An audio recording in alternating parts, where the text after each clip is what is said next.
Hi everyone, my name's Kent, and I thought I'd share with you what I've learned in 35 years as a personal fitness trainer. Working in the fitness industry for 35 years, health spas, my own studios. Some people might find it enlightening. All my references are down below. I didn't want to bore you with all the stuff I've done.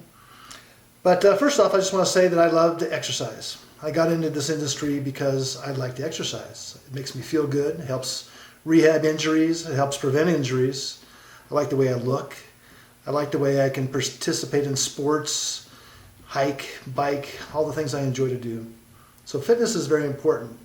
But what I've learned after 35 years of training people and training myself is that exercise is important for all those reasons, but the most important thing is what you put in your mouth. And of course, we hear all kinds of different ways to eat from all the billions of books that are out there. But I'm here to tell you what works. And I fought it.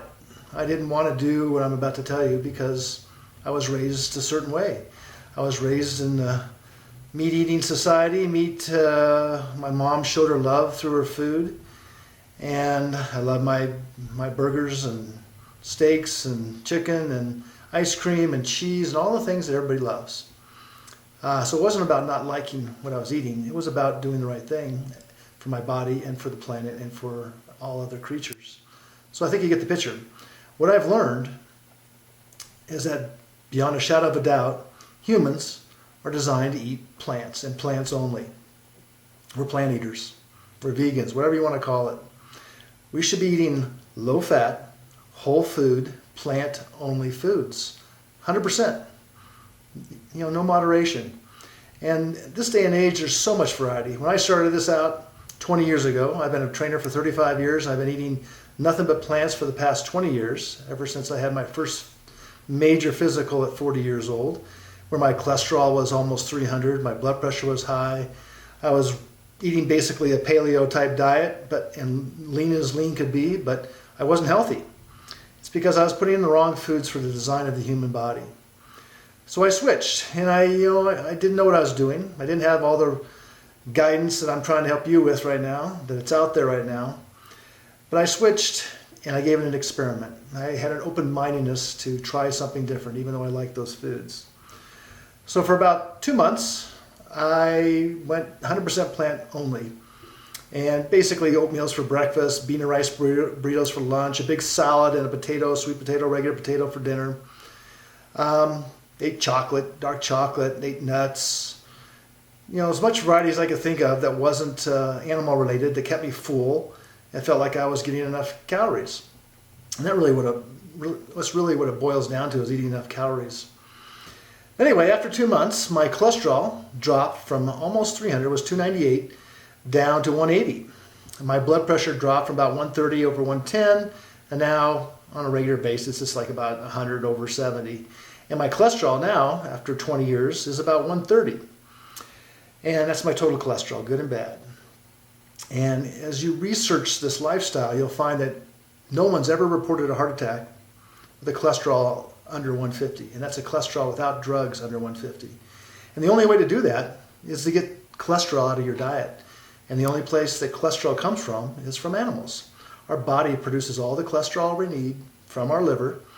And ironically, when you take pills to lower your cholesterol instead of changing your diet, the pills only go to your liver and shut down your liver for producing cholesterol. It doesn't do anything about the bad cholesterol you're eating. That continues to build up and cause problems. So the number one killer on the planet is heart disease.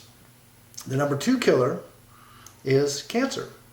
And the science is just building. NutritionFacts.org, the China study, Dr. John McDougall, Physicians Committee for Responsible Medicine. You can get all kinds of scientifically backed information from any of those prestigious organizations telling you that animal protein feeds cancer. It's the most carcinogenic thing you can put in your body.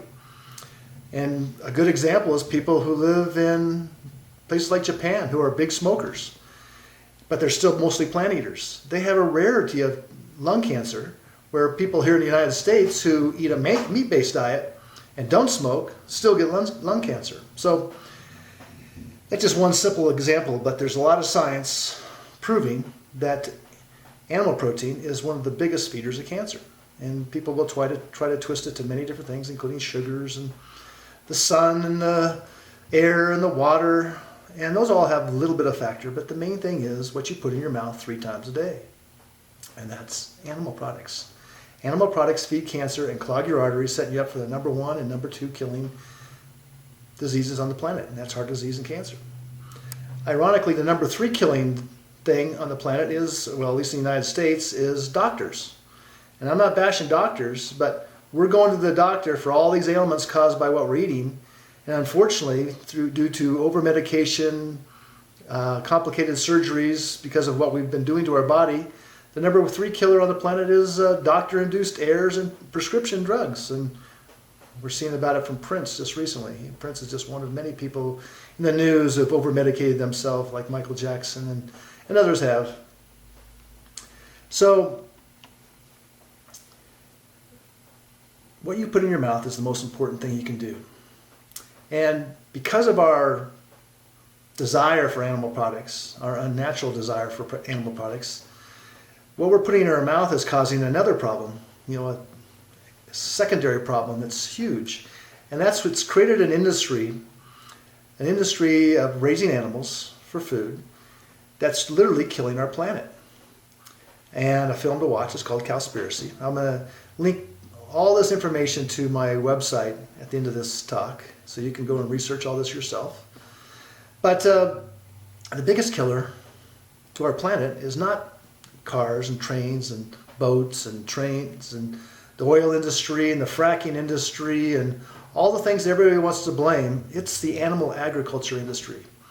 I'm just going to say this one little simple fact before you go watch Cowspiracy. There's 7 billion human beings on planet Earth, but there's over 70 billion animals being raised for food.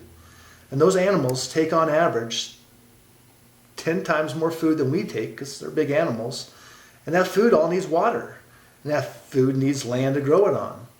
So literally the majority of the land, the food, and the water being used in our country and spreading to planet Earth, the rest of the planet, is being fed to animals first. And then we're trying to get food from those animals secondary. And we get such a small percentage of meat and byproduct from those animals compared to what food is going in. So it's the most inept industry on the planet. And I hope the next president, which I doubt, whoever that might be, sees the insanity of that industry, even though they probably give them a lot of money, or her a lot of money to keep their product in front of everybody. It's the most inefficient industry that we could ever have created on planet Earth, and I hope it goes away soon. And needless to say, not only is those animals need to be fed, but they have to be killed before we eat them. And it's not like when we were back in the caveman days or growing up over the past 10,000 years where we needed a little bit of animal meat every now and then to keep us from starving to death when there was nothing else to eat, when there was no fruits or vegetables or plants being grown, especially in harsh environments. But animals don't need to die at the mass production that they're dying of today. Literally millions of animals die every second. Every second. That's 70 billion animals. Divide it any way you want. That's how many animals are dying right now. So you can have a hamburger or a steak or a chicken sandwich or a fish fillet or ice cream or yogurt. So all the things that we are accustomed to eating is being produced by an industry that's killing billions of animals every year. And I have to believe, now this is no science that I can prove on this one, but I have to believe all that killing, and subconsciously we all know what's happening because we know that chicken sandwich came from a chicken, and that steak came from a cow, and that bacon came from a pig. We know that came from a living creature. So deep down, it's eating away on our subconscious. It's eating away on our soul. So with one single act, giving up animals and focusing your meals around plants. And when I say focus around plants, I mean get rid of the meat and put in more substantial type plants like a potato or beans or whole grains, something that's more filling, just like a piece of meat is filling in your belly. This will be more filling without the cholesterol, without the saturated fat, without all the water use, without all the land and food use that's going in to feed that animal and without killing an animal.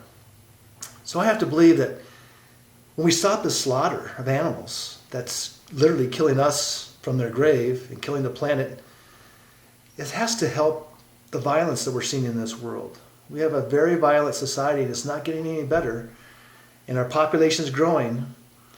And I just feel one of the biggest tools we can do to lessen that brutality that we're doing amongst those animals, which is leaching out and becoming something that we're doing amongst humans.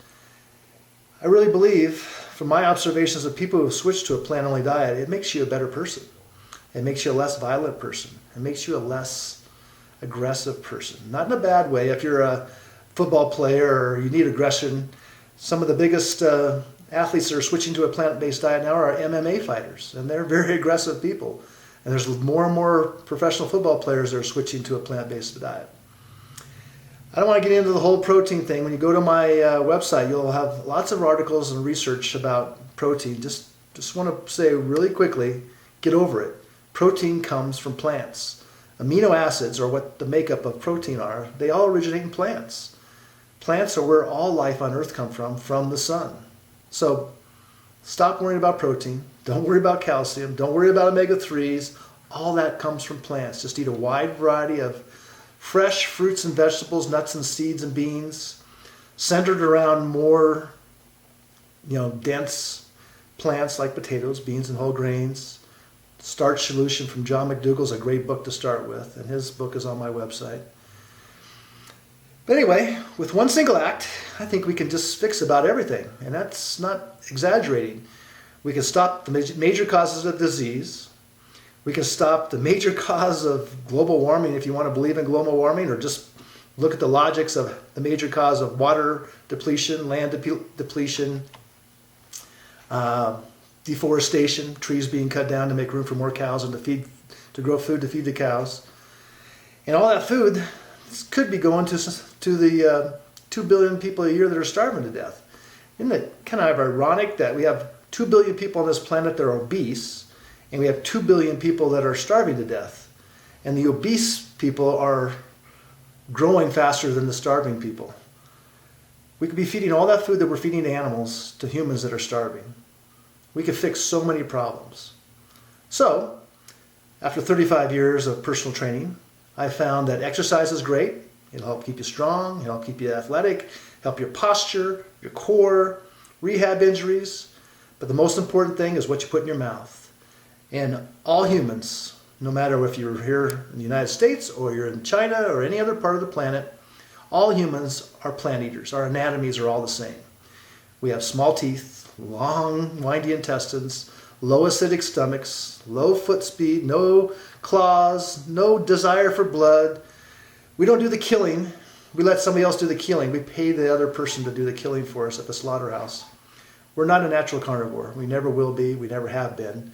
We've always put whatever we put in our mouth just to keep us surviving. But in this day and age of abundance, we have plenty of food and plenty of plant food. And that plant food can feed the planet 3 or 4 times the amount of people that we have now. We don't have to go running off to Mars or someplace else to try to find a new planet to live on. We just need to take care of the one we have. So, plants are the preferred fuel of human beings. And they're something that every human being on planet Earth can do. Everyone can participate. It's not like we have no say in what's going on in the world. Every day at every meal, we can make a difference in our own health. And by stopping the demand of these products, these animal products, we can stop the destruction of our planet, and we can stop the deaths of these billions of animals, and we can make a difference. So it takes a cumulative effort, all of us together, to see this logic, see this reality, to see this way of fixing things that we have power to do. A lot of things in this world we don't have anything to do. We watch what's going on and we get frustrated. But we have the power at every meal to change our destiny and to help change the planet's destiny and to help stop killing billions of animals every day. So, at the end of this video, which is right now, go to my website, onesingleact.org, and start researching for yourself. I think you'll find that what I'm telling you is pretty loud and clear out there. 3 videos are right in front of my website that you should watch right off the bat are Forks Over Knives for your health, Cowspiracy for the planet's health, and Earthlings to see what's going on behind the veil, the dirty veil of factory farms. Go watch those films and then start researching from there. That's how I did it. I didn't know what I was doing when I started, but once my eyes were opened, my whole world changed, and I'm hoping the whole world does change to a plant-only way of eating. Call it vegan, call it whatever you want. We need to get animals off the table. I thank you for listening. Research for yourself. I've enjoyed talking to you. There's a new world coming. Thanks. There's a new world coming. This one we've had.